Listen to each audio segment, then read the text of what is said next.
नमस्कार दोस्तों, आप देख रहे हैं GK job exam YouTube channel. तो चलिए शुरू करते हैं आज के सेशन को। तो आपको इस क्लास की वीडियो में सिंधु घाटी सभ्यता से संबंधित 25 ऐसे प्रश्न पढ़ाने वाले हैं जो हर एग्जाम में पूछे जाते हैं। तो अगर आप किसी भी प्रतियोगी परीक्षा की तैयारी कर रहे हैं तो आपको अपने एग्जाम के पेपर में यहाँ से प्रश्न देखने को जरूर मिलेंगे। तो आप वीडियो को बगैर स्किप किए हुए पूरा जरूर देखिएगा, क्योंकि एक एक प्रश्न काफी महत्वपूर्ण है।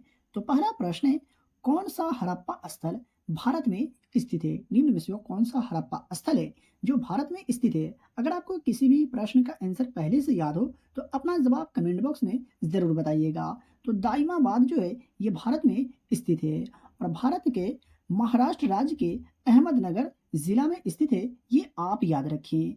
दूसरे प्रश्न की अगर बात करें तो 2 नंबर प्रश्न है, सिंधु घाटी सभ्यता के लोगों का मुख्य व्यवसाय क्या था? सिंधु घाटी सभ्यता के जो लोग थे उनका मुख्य व्यवसाय निम्नलिखित में से क्या था? तो कृषि था उनका मुख्य व्यवसाय। तो ऑप्शन नंबर बी सही जवाब होगा। दूसरे प्रश्न की अगर बात करें तो 3 नंबर प्रश्न है, मोहनजोदड़ो शब्द का अर्थ क्या है? मोहनजोदड़ो का शाब्दिक अर्थ क्या होते हैं? तो मुर्दों का टीला मोहनजोदड़ो शब्द का अर्थ होता है। तो option number B is the correct answer होगा। देख लेते हैं दूसरे प्रश्न को। तो 4 नंबर प्रश्न है, मोहनजोदड़ो की खोज आर डी बनर्जी यानी राखालदास बनर्जी ने डैश में की थी, यानी किस वर्ष किए थे? ये आपसे पूछा जा रहा है। तो वर्ष 1922 में आर डी बनर्जी यानी राखालदास बनर्जी के द्वारा मोहनजोदड़ो की खोज की गई थी। तो यहाँ से आपका 2 प्रश्न कवर हो गए। एक तो ये कि मोहनजोदड़ो की खोज किस वर्ष की गई? तो वर्ष 1922 में। और किसके द्वारा? तो राखालदास बनर्जी के द्वारा। आई होप कि आपको समझ में आ गया होगा। 5 नंबर प्रश्न है, सिंधु घाटी सभ्यता डैश से संबंधित थी? सिंधु घाटी सभ्यता जो निम्न में से कौन से युग से संबंधित थी? तो कौन से युग से संबंधित है? तो option number A is the correct answer होगा। देख लेते हैं अगला प्रश्न को। तो 6 नंबर प्रश्न है, हड़प्पा सभ्यता किस युग की थी? हड़प्पा सभ्यता किस युग की थी? तो कौन से युग की थी? इससे पहले मैं आपको बता दिया था। तो ऑप्शन नंबर ए यहाँ पर सही जवाब होगा। दूसरे प्रश्न की अगर बात करें तो 7 नंबर प्रश्न है, किस सिंधु घाटी सभ्यता स्थल ने खेती के पुरातात्विक प्रमाण दिखाए हैं? यानी खेती के पुरातात्विक प्रमाण कहाँ दिखाए हैं, ये आपसे पूछा जा रहा है। तो रंगपुर में। तो इसका सही जवाब होगा ऑप्शन नंबर डी। देख लेते हैं अगला प्रश्न को, लेकिन उससे पहले अगर आप अभी तक वीडियो को लाइक नहीं किए तो वीडियो को लाइक करें और चैनल पर पहली बार विजिट कर रहे हैं तो चैनल को सब्सक्राइब करके बेल आइकन को प्रेस करें और इस वीडियो को अपने दोस्तों और रिलेटिव में भी शेयर जरूर करें। 8 नंबर प्रश्न है, हड़प्पा कालीन शहर कालीबंगा कहाँ स्थित है? हड़प्पा कालीन शहर कालीबंगा कहाँ स्थित है? तो राजस्थान राज्य में स्थित है और इसकी खुदाई की अगर बात करें तो वर्ष 1953 में की गई थी। दूसरे प्रश्न की अगर बात करें तो 9 नंबर प्रश्न है, हड़प्पा की खुदाई डैश द्वारा की गई थी? हड़प्पा की खुदाई निम्नलिखित में से किसके द्वारा की गई थी? तो राय बहादुर दयाराम साहनी के द्वारा हड़प्पा की खुदाई की गई थी वर्ष 1921 में। ये भी आप याद रखिएगा, काफी बार एग्जाम में प्रश्न पूछे जा चुके हैं। 10 नंबर प्रश्न है, सिंधुवासी किस वृक्ष की पूजा करते थे? सिंधुवासी निम्नलिखित में से कौन सी वृक्ष की पूजा करते थे? तो पीपल के वृक्ष की पूजा करते थे सिंधुवासी। तो ऑप्शन नंबर ए यहाँ पर आपका सही जवाब होगा। देख लेते हैं दूसरे प्रश्न को। तो 11 नंबर प्रश्न है, धौलावीरा कहाँ स्थित है? धौलावीरा जो है निम्नलिखित में से कौन से राज्य में स्थित है? तो गुजरात राज्य में स्थित है। तो ऑप्शन नंबर सी सही जवाब हो जाएगा। बात करिए 12 नंबर प्रश्न का, तो महत्वपूर्ण सिंधु घाटी स्थल आलमगीरपुर किस राज्य में स्थित है? महत्वपूर्ण सिंधु घाटी स्थल जो है आलमगीरपुर, ये निम्न में से कौन से राज्य में स्थित है? तो उत्तर प्रदेश राज्य में स्थित है। तो इसका सही जवाब होगा ऑप्शन नंबर सी। देख लेते हैं अगला प्रश्न को।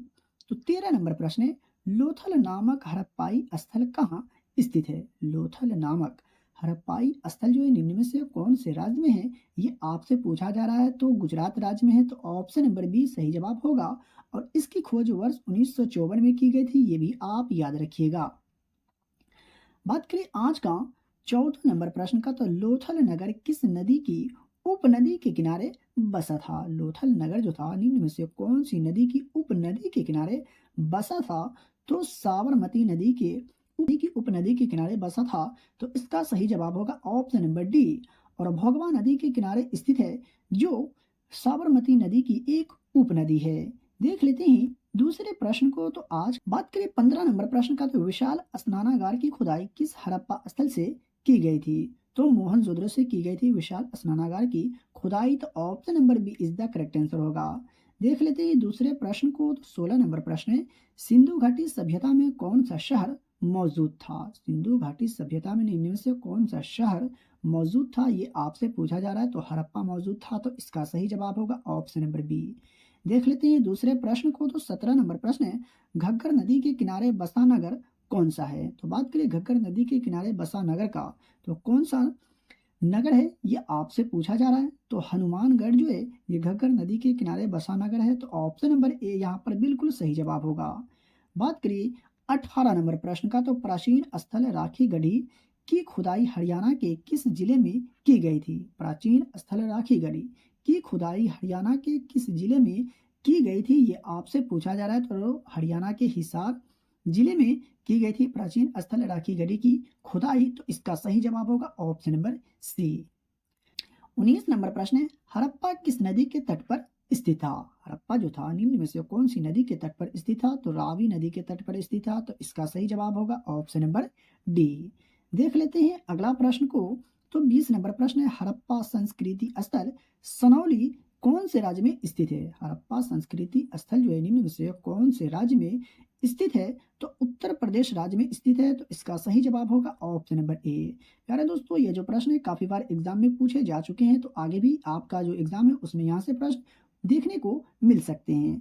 21 नंबर प्रश्न है, सूरकोटदा का पुरातात्विक स्थल किस राज्य में स्थित है? सूरकोटदा का पुरातात्विक स्थल जो है निम्न में से कौन से राज्य में स्थित है? तो ये गुजरात राज्य में स्थित है और वास्तव में घोड़े के अवशेष पाए गए हैं, ये भी आप याद रखिएगा। तो इसका सही जवाब होगा ऑप्शन नंबर ए। देख लेते हैं आज का 22 नंबर प्रश्न को, तो हड़प्पा का मांडा नगर किस नदी के तट पर स्थित था? हड़प्पा का मांडा नगर जो था निम्न में से कौन सी नदी के तट पर स्थित था? तो चिनाब नदी के तट पर स्थित था। तो इसका सही जवाब होगा ऑप्शन नंबर डी।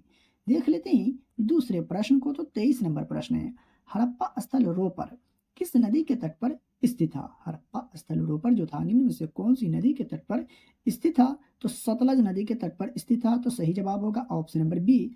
और रूपनगर शहर को पहले रोपर के नाम से जाना जाता था, ये भी आप याद रखिएगा, बिल्कुल भी कंफ्यूज नहीं होना है।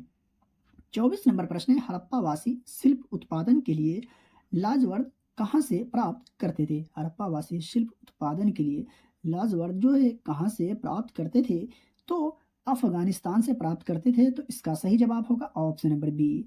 और बात करें आज का अंतिम और लास्ट प्रश्न का, तो 25 नंबर प्रश्न है, निम्नलिखित में से कौन सा एक हड़प्पा शहर नहीं था? निम्न में से कौन जो है एक हड़प्पा शहर नहीं था? तो मेहरगढ़ यहाँ पर सही जवाब हो जाएगा, यह एक हड़प्पा शहर नहीं था। तो सही जवाब होगा ऑप्शन नंबर सी। तो मेरे प्यारे दोस्तों, अगर आपको आज का क्लास का वीडियो पसंद आया हो तो वीडियो को लाइक करें और चैनल पर पहली बार आए हैं तो चैनल को सब्सक्राइब करके बेल आइकन को प्रेस करें और इस वीडियो को अपने दोस्तों और रिलेटिव में भी शेयर जरूर करिए। तो चलिए मिलते हैं फिर से एक नई वीडियो में।